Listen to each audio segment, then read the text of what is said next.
Giant Sports Talk and Entertainment. It's over. And regrets, I've had a few, but then again, too few to mention. You're gone, Joe Judge. You're gone. We did a video yesterday. We did a stream yesterday. I want to thank Dom for doing the stream with me for 2 hours yesterday and doing the stream the other day with me as well. The Dahmer, always filling in, always doing what he does best. Of course, Joe Judge has been fired. He's been canned. He's been unceremoniously released. He is no longer the problem of the New York Giants. Ah, what a day. It was a day. Now we need to talk about the head coaching position. We need to talk about the general manager position. I'm not going to get into the general manager position as much as in this video, only because of the fact that we really don't know. I mean, if anyone that sits there and pontificates about a general manager, all you're doing is speculating because of the fact that if you're taking someone without experience, you have no clue what they're going to be. And unless you have any league inside source in reference to what a guy is going to be and a guy is going to do, you don't know. You're just guessing. You're putting out your best conjecture. And like I said, I don't like to provide information that in my mind isn't accurate because the fact that, like I said, I can't conjecture on someone that's never done the job unless you're going to go out there and find someone that is a qualified candidate who has been in the position before, which is what I think the Giants need to do. I think the Giants need to go younger than Gettleman, but find someone that has the experience, maybe in the personnel division, definitely in reference to contracts.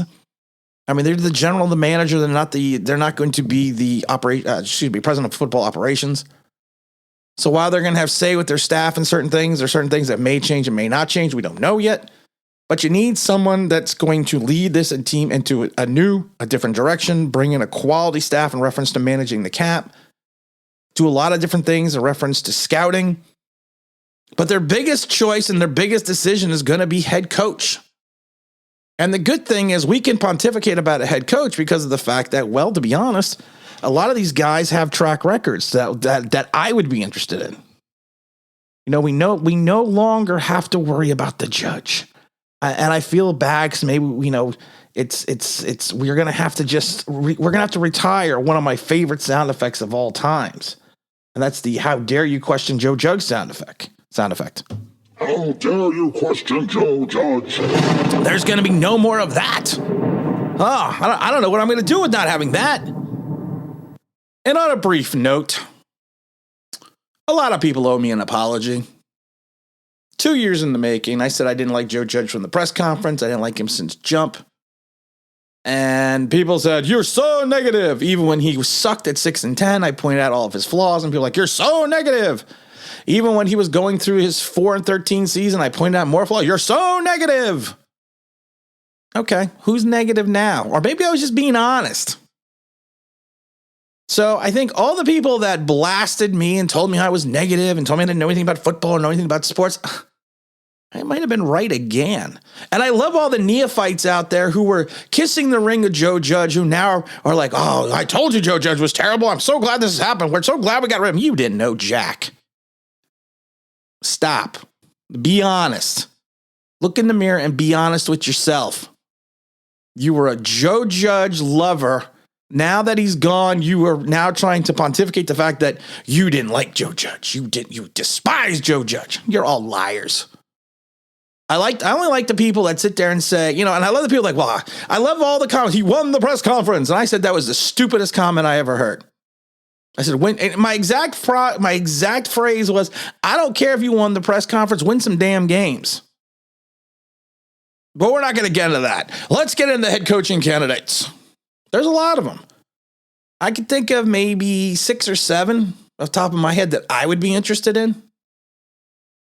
And the top one on my list, of course, is Jimmy Harbaugh. Jimmy Harbaugh, to me, is number 1 on the list. Number 1 in my mind.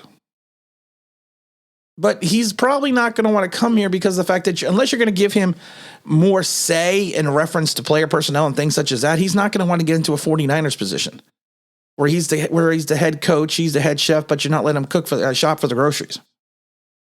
So he's probably not going to be interested. I mean, I think that he might be interested in coming back to the NFL. He's already said he could be lured back. But the Raiders job, if available, you know, who knows? Because like I said, they have an interim coach going into the playoffs. It could be an interesting scenario. You know, there's a couple other jobs I'd probably take over the Giant job. But if you're willing to give up some control to Jimmy and let him do his thing, he's built organizations. He built Stanford. Why do I keep saying Stanford? He built Stanford. You know, he retooled the 49 organization, 2 AFC championship games and a Super Bowl. I mean, look what he's done. I mean, he's taken some time, but he's moved Michigan and he moved the needle on Michigan finally. But like I said, you're going to have to give up control. And I just don't see him wanting, I just don't see the Giants and John Mara wanting to give up that type of control to somebody. And again, he's going to have to have a simpatico relationship with the general manager. My other favorite one, who is someone I would think would fit quite well, is a Brooklyn native. And yes, he's off the Belichick tree. That's Brian Flores. I can't believe, the thing is with Brian Flores was he had an issue with upper management and ownership because he was very outspoken about not wanting Tua, about wanting Deshaun Watson, about wanting the Duck. He was very outspoken about it. He had a team that was devoid of talent that first season and played beyond expectations. He had a playoff team 2 years ago. And then last year, the Dolphins dug themselves a 1-7 hole, but still finished 9-8. That is a team that didn't quit on their coach. At 1-7, how many times have we seen teams quit on their coach to get above 500 record? He's a guy that's going to have not a big personality, but he's going to have a strong personality. He's going to have that personality that's going to be like, it may rub some in the New York media the wrong way, but I don't care. He has what was he 24 and 25 with the Dolphins. He should have been given year 4, but like I said, he didn't want Tua. He made it known he didn't want Tua. He wanted Deshaun Watson or he wanted Herbert. So that was kind of his downfall, that he didn't play well with others in reference to upper management and ownership. I think he would be a nice fit. He kind of fits the mold that I have in my mind. I want someone that has head coaching experience, successful head coaching experience in the NFL, maybe even in college, depending if they also have some NFL experience, and has the ability to work with players and get the players to rally around them. People were like, well, the players rallied around Joe Judge. They rallied around Joe Judge at 4-13. Dolphins start 1-7, finish 9-8. That's a team rallying around a player. I also have the interest in Doug Pederson. Shocking. I think Doug Pederson kind of got a raw deal in Philly. I think he was, I'm not going to lie, he was probably playing for that draft choice for the Eagles. And I'm not lying about it. I think he was, but I don't think he was trying to get the Giants out of the postseason. I don't think that was ever the case. And like I said before, you could say what you want to say about Pederson, but a 6-10 team should not make the playoffs. If you look at his coaching record, he was 7-9, 13-3, 9-7, 9-7, 4-12. He won the Super Bowl. He lost to the Saints in the NFC divisional game, and then he lost to the Seahawks in the wild card game. He was 4-2 in the playoffs. He did a lot of things with less talent in 18 and 19. And then, like I said, then cap issues and other things made this team more void of talent in 2020, which was 4-11-1. But he also discovered Jalen Hurts. And he's a guy to me that comes in with the NFL pedigree as a former quarterback and player. He had a long career. People don't remember. He goes all the way back to the Dolphins in 91. And probably people aren't going to remember him from the WFL, which was the World Football League, when he was with the New York, New Jersey Knights. I remember that because I went to the Knights' first home game in 92. So then, like I said, he bounced around in the league for years. He was also he was quality control coach for the Eagles. He was quarterback coach for the Eagles. He was the offensive coordinator for the Kansas City Chiefs from 13 to 15. And then, of course, he was with the Eagles from 16 to 2020. I always love telling the story because I've told the story a million times before. I had a friend that worked in the Philadelphia Eagles organization. And this is when we hired the doo-doo. And when we hired him, I was rubbing it in his face like, oh, yeah, we got the doo-doo, man. You guys wanted him so bad, and we stole him from you. And this one they were replacing Chip Kelly, and I remember because he looked at me He looked at me and he goes, we never wanted the doo-doo. He's like, we saw this in the New York papers and we're like, thank God. It's like Pederson was our guy the whole way.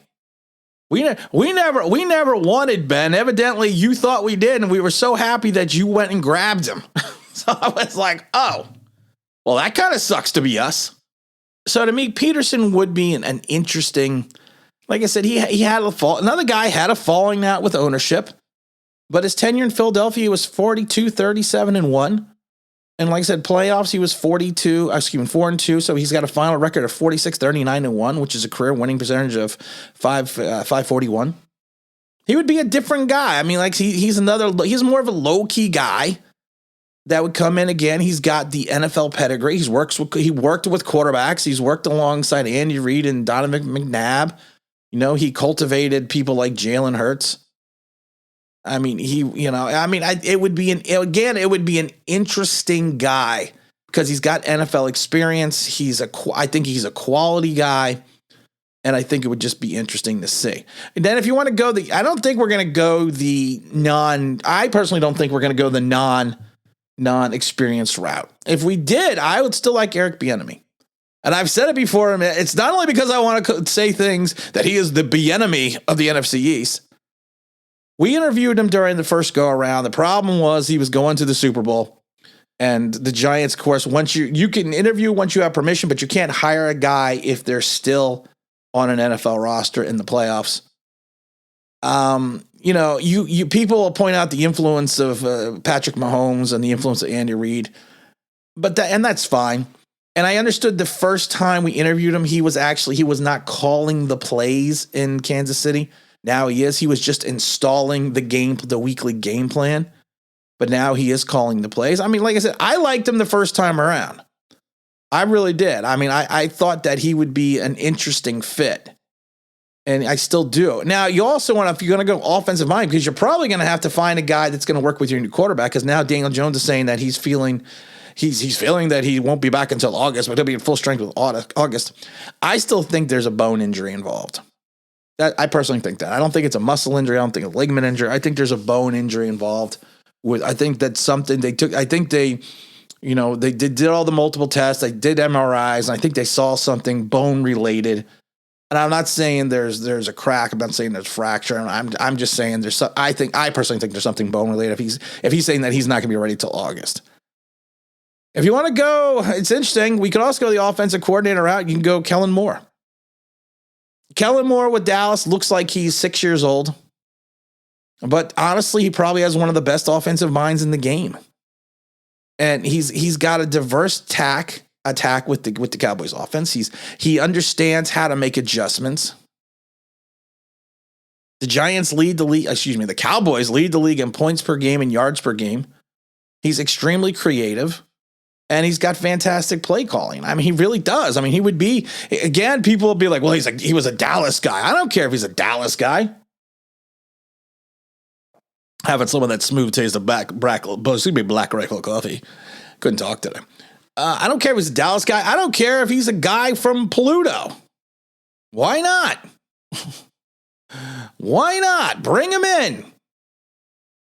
I think he would be an interesting candidate. I mean, I think he's at least worth an interview in my mind. Of course, I could be wrong.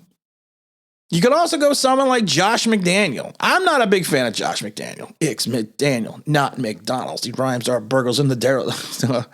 No, what is it? It's McDaniel's, not McDonald's. These rhymes are Daryl's and the burgers are Ronald's. I mean, I'm not a big McDaniel fan after what happened in Denver. I think he's kind of holding out to try to get that job in New England. I mean, New England's always, he's the guy he's a Joe Bugle guy to me, who's a great offensive coordinator, and I don't think he's ever going to be a great I don't think he's ever going to be a great coach. That's just my opinion. I'm not promoting Patrick Graham. Sorry. I have no qualms or necessities in my mind that we should promote Patrick Graham. I don't think he has the I'm not saying he doesn't have the mental fortitude to run an organization. He just seems to be too much of a low key guy. He didn't adjust in season 2 when the league adjusted to him.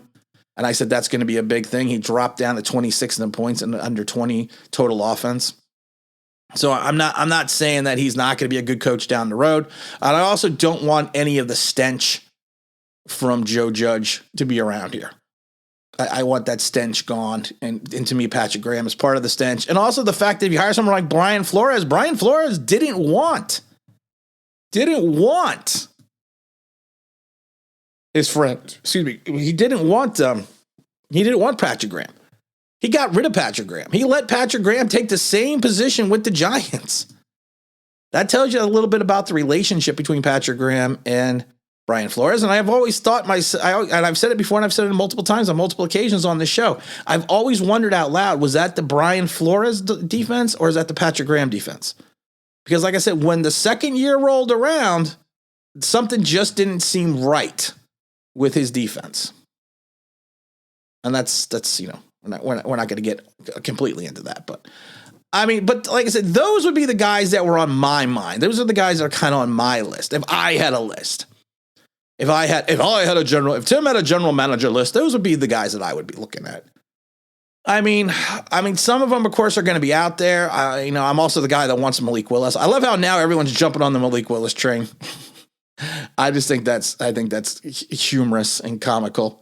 That everyone's like, oh, let's jump on the Malik Willis train. Okay, all right. Some of us were on that express for a while now, and now like people are like, oh, this Malik Willis guy, never heard of him before.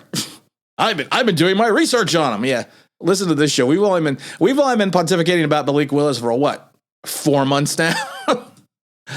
Oh my God, you gotta love YouTube. You gotta love Twitter and Instagram because that shit stays there unless you delete it. I think some people forget about that. But I think those would be my guys. Those would be the guys that I would look at. I'm not interested in Byron Leftwich. I know some people are, it's to me, is it a Tom Brady thing or is it a Leftwich thing? I don't know, but I don't want to find out. Like I said, I want someone with experience. I want someone with attitude. I want someone to come here who's going to move this organization into the right direction. Brian Flores, in my mind, like I said, to me, would probably be the best fit for this team. I think he's a guy that can cultivate talent. I think he's a guy that can get the most out of his talent. And like I said, you got to like, in some ways I like Doug Pederson because of the fact that people in Philly, a lot of the players in Philly were pissed that he left, the way he was gone. Now, some thought he tanked the game, but I still don't believe that. But you know what? It is what it is, but we'll find out. But first, we need to get ourselves a general manager. We're going to be doing some more streams still, of course. We got a lot of fun stuff scheduled for this offseason. We're going to have a ball. We're going to do some Knicks stuff. I'm going to do live play-by-play for the Mets, and we're going to have some Met videos coming out. We got a radio announcement coming up on the 8th. Well, it might not come up on the 18th now because of background checks and things haven't cleared yet. So it may be till the 20th. But we're gonna have a big announcement with that as well. And again, this is Tim with Online Big Blue, bringing you the best in New York Giants sports talk and entertainment. And as always, if you could maybe subscribe, ring that bell near the means, that'd be awesome.